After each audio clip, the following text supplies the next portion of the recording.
430장 찬송하십시다. 430장.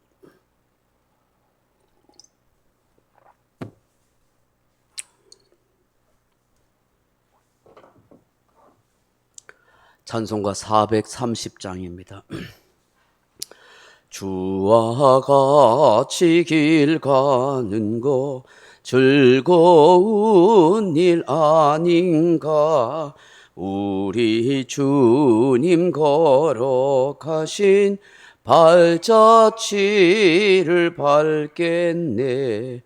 한 걸음 한 걸음 주 예수와 함께 날마다 날마다 우리 걸어가리.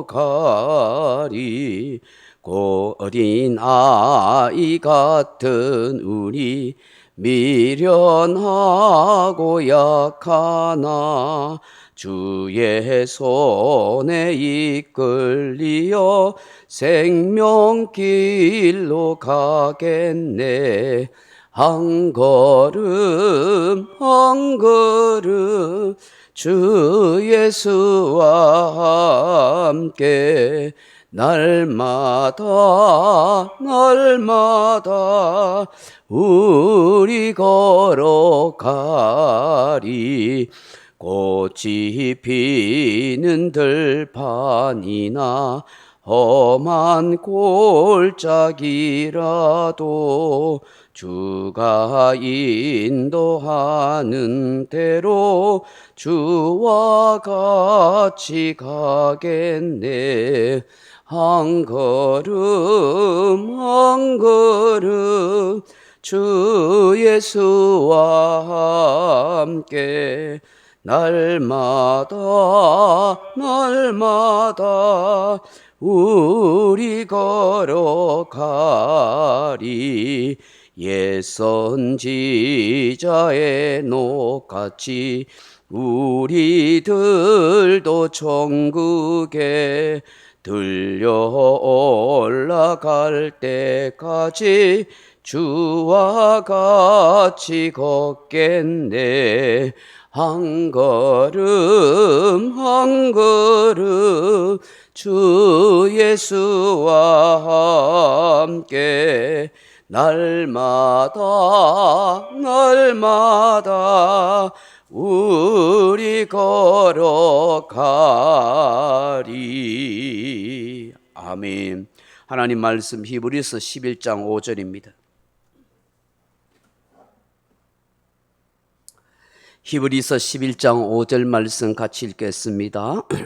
믿음으로 에녹은 죽음을 보지 않고 옮겨졌으니 하나님이 그들을 옮기심으로 다시 보이지 아니하였느니라. 그는 옮겨지기 전에 하나님을 기쁘시게 하는 자라 하는 증거를 받았느니라. 아멘. 사랑하는 성도 여러분, 히브리서 기자는 믿음의 사람 에녹에 대하여 말씀하십니다. 이 에녹이라는 사람을 기록한 성경은 딱 세 군데가 있습니다. 창세기 5장 21절에서 22절 말씀과 유다서 1장 14절로 16절에 기록되어 있습니다. 그리고 오늘 본문에 이렇게 기록되어 있습니다. 그 에녹서라는 외경이 있습니다만은 우리는 그것을 경전 성경으로 그렇게 인정하지 않고 있습니다. 에녹이라는 사람을 성경에서는 어떻게 평가하고 있습니까? 먼저 창세기 5장 21절 이하에 보시면 이렇게 말씀하십니다. 에녹은 65세에 무드셀라를 낳았고 무드셀라를 낳은 후 300년을 하나님과 동행하며 자녀들을 낳았으며 그는 365세를 살다가 에녹이 하나님과 동행하더니 하나님이 그를 데려가심으로 세상에 있지 아니하였더라. 그렇게 말씀합니다. 그는 65세까지는 아주 평범한 인생을 살았습니다. 자기 뜻대로 자기 욕심대로 자기의 꿈을 가지면서 그렇게 인생을 살았습니다. 그런데 65세 되던 때에 무드셀라는 아들을 낳은 후에 삶의 변화가 오기 시작한 것입니다. 삶이 완전히 새롭게 되었습니다. 우리는 왜 무슨 일이 일어났길래 그 사람이 그렇게 변화됐을까 하는 것을 잘 모릅니다. 그러나 우리가 유추해 볼 수 있는 것은 바로 그 아들 무드셀라입니다. 무드셀라. 이 아들 무드셀라의 이름의 뜻이 뭐냐면 그가 죽으면 죽음이 온다. 그가 죽으면 심판이 온다 하는 뜻을 가지고 있습니다.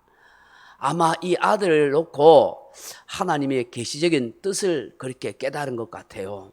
이름은 자식의 이름을 지을 때에 좋은 이름, 영광된 이름을 짓지 그렇게 좋지 못한 이름을 짓지 않지 않습니까?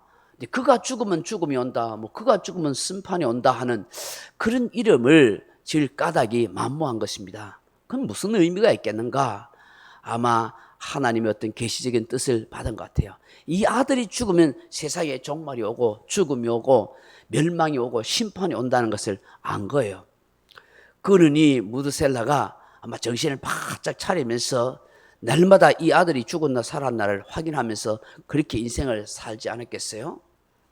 그의 인생의 삶에 대해서는 결국 어떤 삶이었다고 그렇게 하고 있습니까? 하나님과 동행하는 삶이 되었다 하는 것입니다. 이 아들이 죽으면 세상 종말이 온다 하는데, 이 아들이 죽으면 심판이 온다고 하는데, 어느 누가 자기 욕심과 욕망을 따라서 인생을 그렇게 살아가려고 하겠어요? 하나님을 경외하는 신앙과 중심으로 그렇게 살라고 하지 않겠냐 하는 것입니다. 이게 동행하다 하는 말이 할라크라는데 함께 걸어가다, 함께 하다, 함께 따르다 이런 뜻을 가지고 있습니다. 이 보이지 않는 하나님을 어떻게 함께 걸어갈 수 있고 함께 이렇게 길을 갈 수가 있겠어요? 여러분, 하나님과 동행한다 하는데 하나님은 보이지 않잖아요. 동행한다는 거 뭐예요? 같이 걸어간다는 거잖아요. 근데 하나님이 보이지 않는데 어떻게 동행할 수 있어요? 발이 달린 것도 아니고. 무슨 의미겠어요? 하나님과 동행한다. 하나님께 함께 걸어간다. 그것은 생활 가운데서 삶 가운데 늘 하나님을 의식하고 살았다는 거예요. 어떤 일이 있더라도 늘 하나님을 의지하는 마음으로 그렇게 인생을 살아갔다는 것입니다. 여러분, 그의 삶을 한번 보십시오. 하나님과 동행한다고 해서 그 일상사를 다 접어놓고 산속에 들어가서 돌을 닦았습니까? 고행과 수행을 했어요? 그렇게 하지 않았어요. 300년을 하나님과 동행하면서 뭘 했다고 그래요? 자녀를 낳았으며 그렇게 기록하고 있어요. 그럼 일상생활을 열심히 살았다는 거예요. 열심히 살았다는 거예요. 열심히 땀 흘려 일하면서 자녀 놓으면서 자녀 키우면서 그렇게 살았는데 어떻게 해요?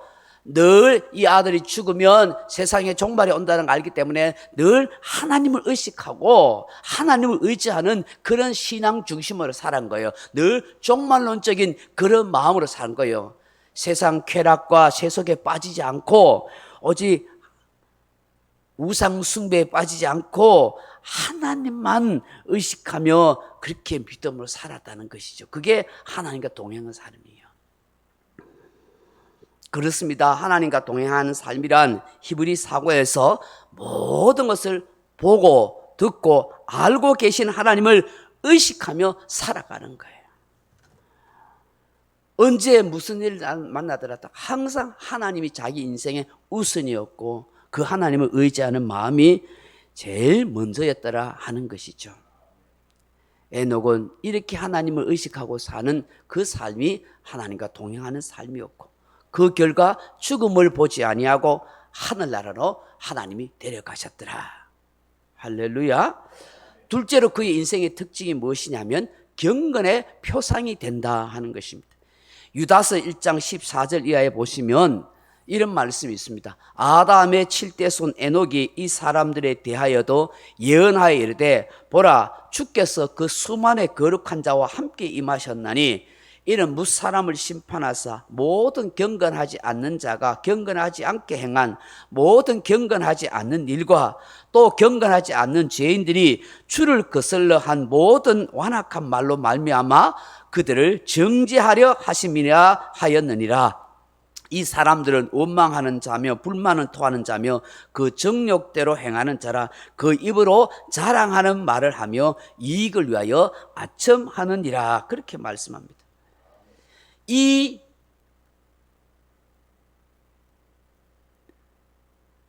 에녹이 살던 시절에 세상이 전부 부패하고 타락하고 불경건한 그런 상황이 됐었어요. 그럼에도 불구하고 에녹만큼은 경건하게 믿음을 지키며 신앙생활을 영위한 곳입니다. 이 히브리스를 기록한 초대교회 당시에는 교회 안에 가만히 들어온 그런 이단들이 굉장히 많았습니다. 또 유다서를 기록한 그 성경에 보면은 이 사람들은 굉장히 도덕적으로 영적으로 부패하고 타락한 사람이었습니다.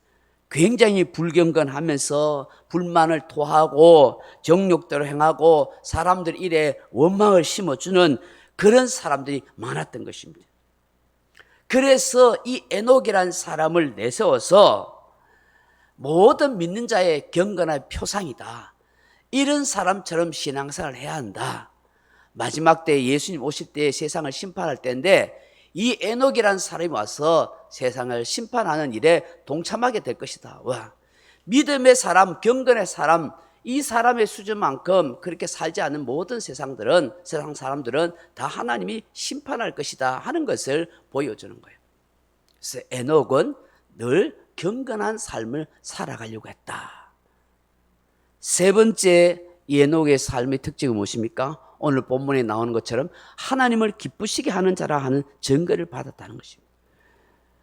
5절 말씀 다시 한번 보십시다. 믿음으로 에녹은 죽음을 보지 않고 옮겨졌으니 하나님이 그를 옮기심으로 다시 보이지 아니하였느니라.